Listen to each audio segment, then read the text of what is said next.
Bienvenue à cette 13e énigme du vendredi, qui s'intitule « Les grès flammés ».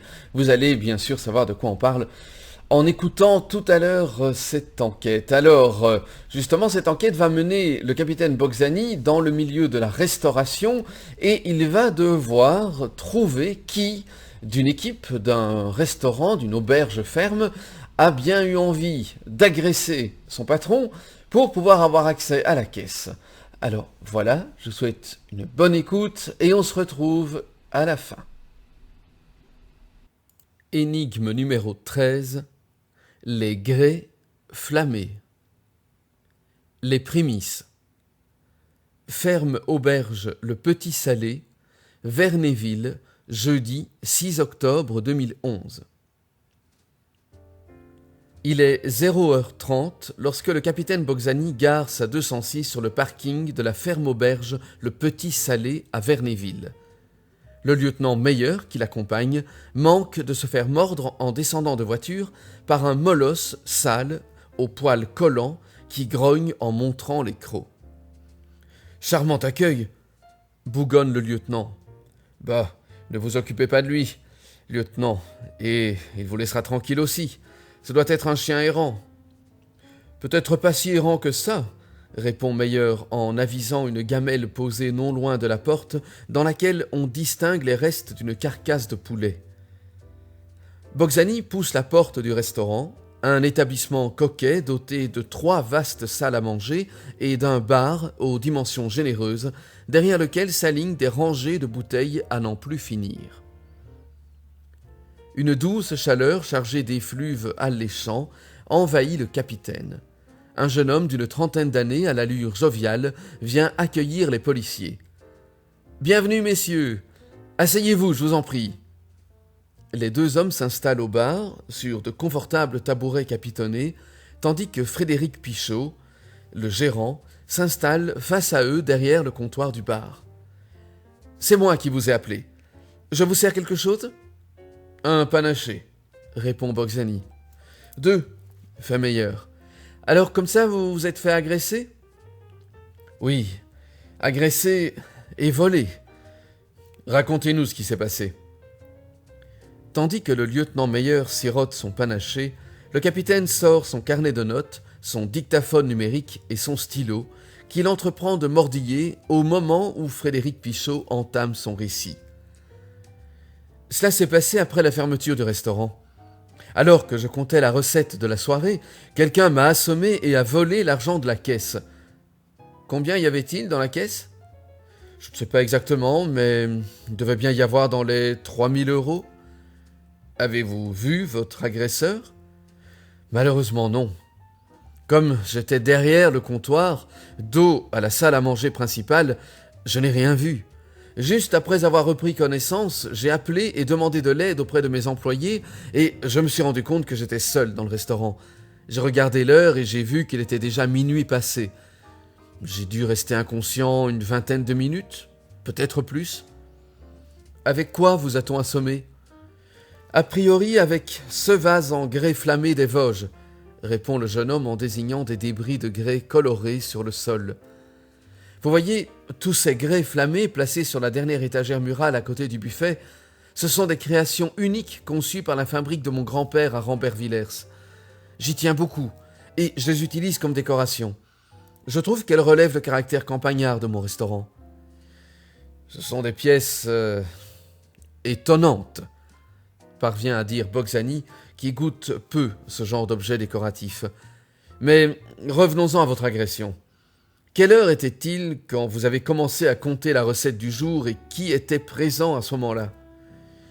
Il était environ 23h45.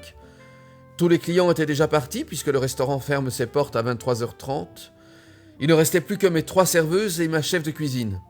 J'emploie aussi 3 commis en alternance, mais ce soir, ils sont partis plus tôt que d'habitude, vers 23h30, parce que demain, ils passent un test théorique assez important. Comment sont vos rapports avec vos employés ? Très bons, jamais de problème. Bien sûr, il y a bien quelques accrochages de temps en temps. Du genre ? Par exemple, je demande souvent à Mathilde, l'une des serveuses, de mettre moins de parfum. Ça gêne les clients qui ne sentent même plus l'odeur de ce qu'ils ont dans leur assiette. Mais rien n'y fait. Il faut toujours qu'elle en mette une tonne. Autre chose ? Yvonne, l'une des 2 serveuses, est proche de la retraite. Du coup, elle n'est plus très motivée et le service s'en ressent. Je lui en ai déjà parlé plusieurs fois. Sinon, Monique, la 3e serveuse, est une femme très joviale. Tous les clients l'adorent. Et la chef de cuisine ? Rose, une femme très pro, très efficace. Enfin, d'habitude, parce qu'aujourd'hui, la pauvre s'est blessée en arrivant. Elle a glissé sur une flaque d'eau et s'est foulé le poignet en tombant. Je lui ai dit qu'elle pouvait rentrer et que je trouverais bien quelqu'un pour la remplacer, mais elle a insisté pour rester. Entre nous soit dit, heureusement qu'elle est restée, parce que je ne sais pas comment j'aurais fait autrement. Bien évidemment, elle n'était pas très opérationnelle pour cuisiner ce soir. Alors, les serveuses et moi avons tous mis la main à la pâte quand nous le pouvions pour la soulager un peu. Comment expliquez-vous qu'aucune de vos employées ne vous ait porté secours ? J'imagine qu'elles ont cru que j'étais déjà parti. Vous ne partez pas le dernier pour fermer ? Pas toujours. Monique a également les clés du restaurant, donc parfois, lorsque je pars avant elle, elle se charge de fermer. Quant aux autres filles, elles partent dès leur tâche terminée.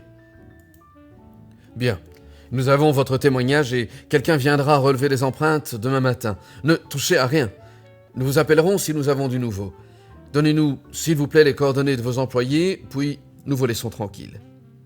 Merci pour tout, capitaine. L'enquête. Commissariat de police, Metz, jeudi 6 octobre 2011, 11h50. Le capitaine Boczany a fait convoquer les 4 employés du Petit Salé au commissariat où elles attendent d'être interrogées. Boczany souhaite les écouter avant de déterminer s'il doit également convoquer tous les clients de la veille au soir. Rose Flamand, la chef de cuisine, a le poignet dans le plâtre. Les unes après les autres, Boczany les interroge pour savoir ce qu'elle faisait au moment de l'agression de Frédéric Pichot, c'est-à-dire à 23h45. Mathilde Sureau, jeune femme élancée au maquillage impeccable et au parfum entêtant, est la première à répondre à Boczany. J'étais dans la petite salle à manger à gauche. Je dressais déjà les tables pour ce soir. Nous affichons complet. Nous recevons tout un groupe de touristes allemands venus en excursion dans la région et désirant connaître les produits du terroir lorrain. J'espère d'ailleurs que vous ne nous garderez pas trop longtemps ici, capitaine, parce qu'on va avoir du pain sur la planche. Rassurez-vous, mademoiselle, nous ne devrions pas en avoir pour longtemps. J'aurais tout de même une dernière question à vous poser. À quelle heure êtes-vous parti hier soir ? Franchement, capitaine, je n'en sais rien. Je suis parti quand j'ai eu fini le dressage, voilà tout ce que je peux vous dire. Merci, mademoiselle. Ce sera tout pour l'instant. Monique Ravier prend la suite. C'est une petite femme rondelette dont le double menton tremblote quand elle s'exprime. J'étais dans la petite salle à manger à droite et je dressais les tables pour ce soir. 100 couverts sont réservés. Heureusement qu'on n'était pas ouvert ce midi. Ces temps-ci, ça n'arrête pas. Déjà hier soir, une famille avait réservé le restaurant entier pour fêter les noces d'or des grands-parents. C'était choucroute garnie pour tout le monde. Ils n'ont pas été déçus, à en croire les messages qu'ils ont laissés dans le livre d'or. Ça fait plaisir, quand on se donne du mal pour les clients. À quelle heure êtes-vous parti hier soir ? Je suis parti un peu avant minuit. C'est moi qui ai fermé. J'étais loin de me douter que M. Pichot était encore là. Le pauvre. Rose Flamand, une petite brune à l'air déterminé, s'explique à son tour. J'étais dans la cuisine et j'ai mis un temps fou à ranger toute la vaisselle propre. D'habitude, j'ai 3 commis pour m'aider, mais justement, hier, ils sont partis avant la fin du service et j'ai dû terminer seul. Ma blessure me faisait de plus en plus mal. Alors Monique m'a gentiment proposé de l'aide, mais j'ai préféré refuser. Elle aussi avait encore beaucoup de travail à terminer. J'ai dû partir vers minuit. Je suis rentré chez moi pour me coucher, mais je n'ai pas réussi à dormir tellement mon poignet me faisait mal. Du coup, ce matin, je suis allé aux urgences et ils m'ont plâtré. Yvonne Grangier, qui a fait toute sa carrière de serveuse au Petit Salé et qui était là bien avant Frédéric Pichot, se présente enfin devant le capitaine. Je devais certainement sortir les poubelles. Je fais bien attention de les mettre dans les containers. Il y a un chien errant depuis quelque temps qui rôde autour du restaurant. Je préfère lui donner quelques restes plutôt que de le savoir déchiqueter les poubelles. Je peux vous dire qu'avec ce que je lui ai mis hier dans sa gamelle, il a dû se régaler. Je suis parti aussitôt après. » À l'issue de l'interrogatoire, le capitaine Boxani se rend compte que chacune des employées était dans une salle différente et ne pouvait pas voir les autres. Lorsqu'elles ont quitté la ferme auberge, il est normal aussi qu'aucune n'ait pu voir Frédéric Pichot à terre, puisque la porte de sortie du restaurant est située à l'opposé du bar. N'importe laquelle aurait pu agir. À moins qu'il ne s'agisse d'un client ou d'un banal cambriolage. Pourtant, le capitaine a l'intuition que l'agresseur de Frédéric Pichot vient bien de l'intérieur. Boxani s'installe confortablement sur le canapé de son bureau, réécoute les enregistrements et repasse en revue mentalement les différents détails qu'il a relevés sur les lieux. Soudain, son visage s'illumine. Il tient enfin l'identité de la coupable. Et vous ? C'est vrai ça. Et vous ? Comme le capitaine Boxani, vous allez sans doute devoir réécouter les témoignages, réanalyser les détails qui ont été repris sur place pour pouvoir à votre tour trouver quelle est la personne de l'équipe qui a agressé son patron et volé le contenu de cette caisse. Alors, bonne réécoute, bonne analyse de détails et à très bientôt pour la solution ou pour d'autres lectures. En tout cas, si vous avez aimé, pensez à liker, à partager, c'est important. Si vous aimez ces vidéos, faites-les connaître et abonnez-vous. Un grand merci d'avance.